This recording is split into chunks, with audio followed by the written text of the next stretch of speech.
and welcome back to Azure Terraformer.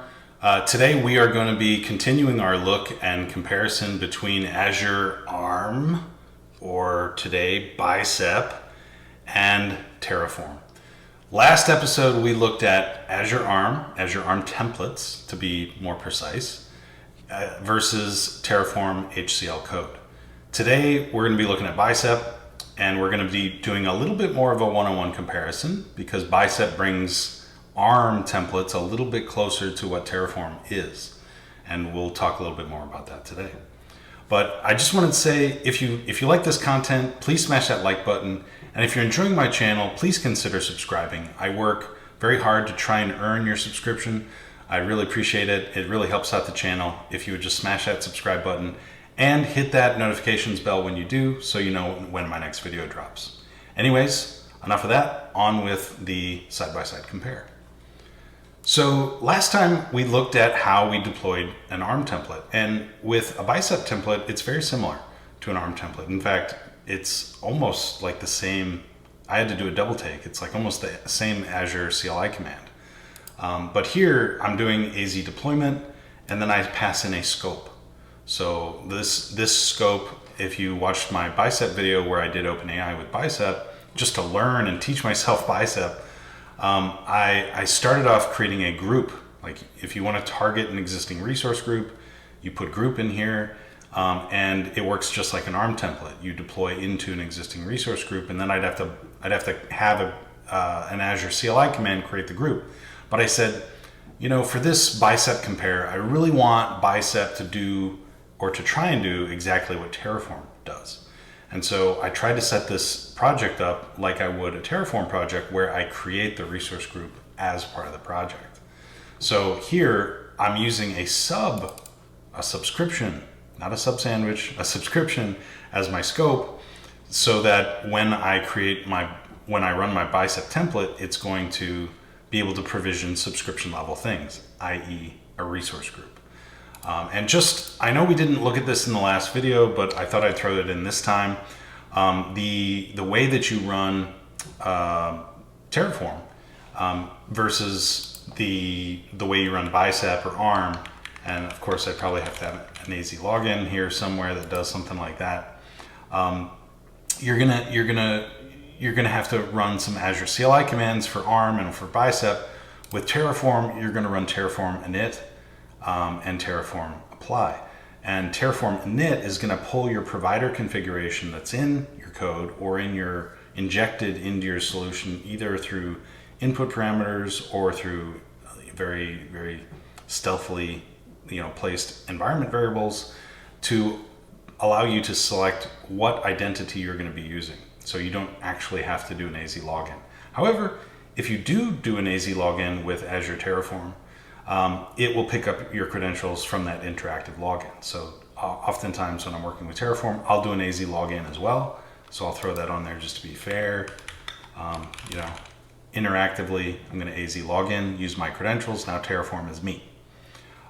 If I'm doing a service principal, I wouldn't have to do that because I supply the service principal credentials. With the Bicep or with ARM, I'm going to have to do an AZ login with a service principal and pass in those values through the command line. So anyways, not a big difference, between these two files. I don't think we can knock one over the other. Obviously Terraform does look a little bit simpler, but it's not exactly an apples to oranges because Terraform does have some extra provider setup in the HCL that we're not seeing here in the Azure CLI command. So it's not exactly a one-to-one, but I think you can see it's a lot different than what we're doing with the ARM template. So now let's go look at our Bicep. So this main.bicep, again, I'm stealing from Terraform conventions. I don't even know if these are Bicep conventions, but I'm just running with it. You can see something that's very foreign, and let me open up the Terraform right side by side. Something that's very foreign to Terraform eyes is this concept of a target scope. And of course we're using not Pascal case, but camel case here, which is also pretty foreign for Terraform eyes, even though it's not technically verboten to do camel case in Terraform. It's just not conventional. Mostly, the most Terraform code I see is pretty much either hyphen or underscore delimited variable naming, not camel or Pascal case. And then we see parameters declared here, which are declared inside the file.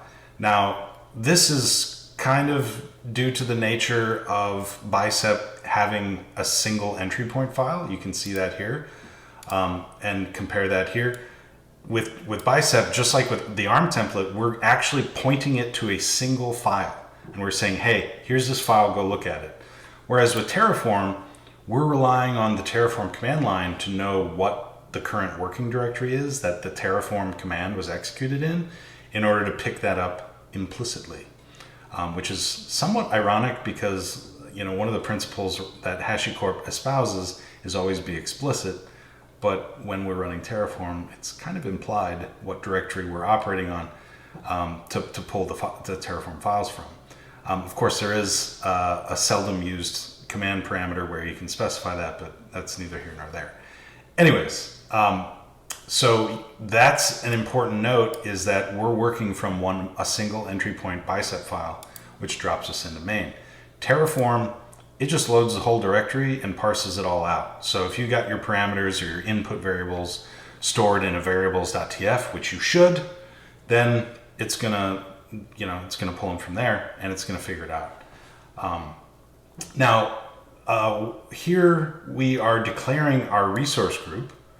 And so this block on line 6 is pretty much exactly like our Azure RM resource group block that we know and love. And actually, I'm generating a random string using this unique string function. So generating unique strings even is much more concise in Bicep. However, as I mentioned in my Bicep video, I'm not quite sure about the entire method signature for unique string. Maybe there's ways to get it to do, to modify its output, like specify the length, or, specify whether it should use or not use upper or special characters or numbers or things like that. But I'm not sure. But it does make for a pretty concise implementation here, where I just declare this local variable called prefix. I jam in a random string, and now I'm off to the races using that there. Honestly, I would probably give Bicep the win here, because it seems a little bit overkill that I have to use a full-on, albeit in-memory provider to generate a random string. Seems like there should probably be a function for that. But yeah, so just being fair, this is the Azure Terraformer, but I'm going to give a point to Bicep for just conciseness here. But when you look at the resource group block, I think it's pretty clear that it's an even match. Like, we got a resource group on the left, we got a resource group on the right.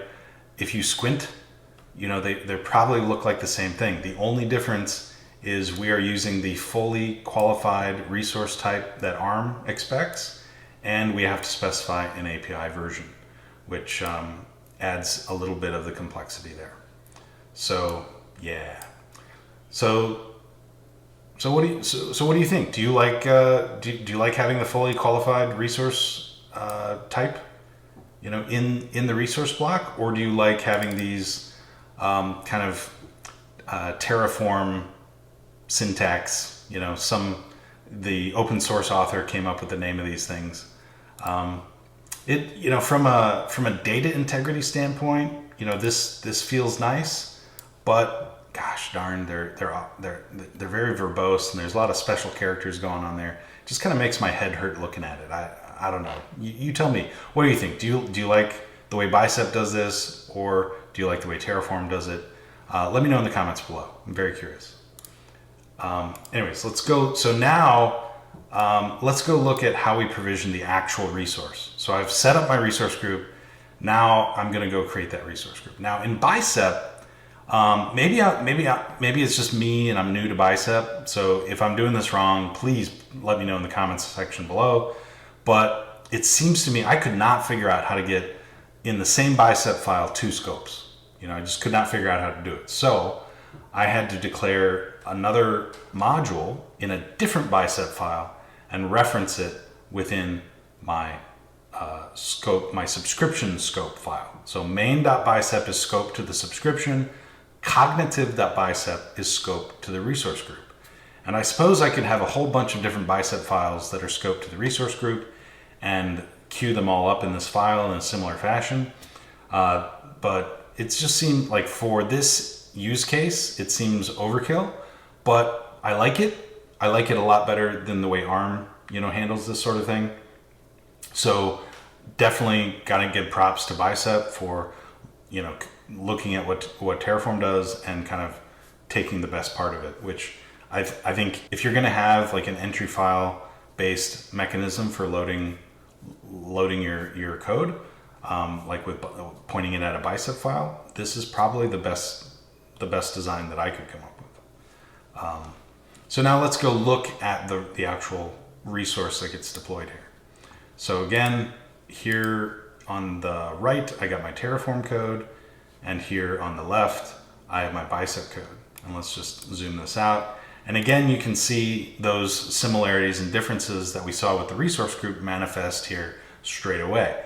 Again, we've got the fully qualified resource type, we've got the API version, and just like with the ARM template, we've got the full, this literally looks like copy pasta of the JSON schema, but it's using a little bit much more concise syntax. I hope you're with me on that. The complexity of this structure is shared with the ARM template because no sort of transformation is being placed. And I think that's one of the benefits of Bicep, is that just like when we looked at the AZ API resource block, the AZ API provider in Terraform basically requires you to drop a JSON encoded blob for all that stuff in order to get day zero support. The Terraform resources themselves, as we mentioned, act as kind of like little software components that are adapters that simplify and streamline the provisioning of that resource by injecting things like defaults and common use cases, so that common usage patterns, so that it makes it easier for developers to work with that resource within HCL. On the left, in Bicep, we are whatever the ARM schema is. That's it's going to be. That's what it is. It is what it is. But we do have the name of the resource, location of the resource, which maps. We do not specify the resource group because that is provided by the scope and the context of the calling module. So here we set the scope on the module. Because this module is scoped to a resource group, then we pull the scope, and now we know what resource group we're in. So we don't need this linkage. Now, what I'm not a fan, where I'm going to give the points to Terraform here, is same thing with ARM. I think the way Terraform keeps everything extremely flat, and then you reference things that are within the same workspace, I feel like this is a much less cumbersome approach to creating a code-based software development model. Bicep, because of one of the guiding principles behind Bicep's design, in that it needs to be a one-for-one mapping between ARM and Bicep, it carried forward one of the design challenges that ARM templates have, in that the topology of Azure is kind of, ingrained in the fingerprints of the syntax. And that creates, some silos that are cumbersome to navigate as a developer. Not saying they couldn't be overcame with a savvy developer, or with a little bit more mastery of Bicep, but it just seems like Terraform makes this extremely simple. Now, just for completeness sake, I'm going to go look at the AZ API solution as well, so we can look at that side by side as well. But it's going to be pretty similar to Bicep. In fact, if you squint, you might not be able to tell the difference.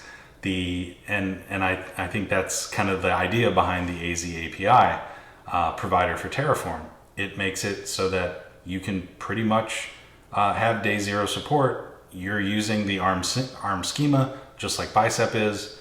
And basically, this Azure resource is a one-to-one mapping to the ARM, to an ARM deployment. So that's AZ API. So what do you think? Do you like Bicep? Do you like ARM? Do you like Terraform? What do you think about the differences between the Azure RM provider and the AZ API provider? Do you think that's a good idea? Let me know in the comments below. And if you like this content and you want to see more of it, please smash that like button and consider subscribing to my channel. It really helps out a lot. And until next time, this is the Azure Terraformer signing off.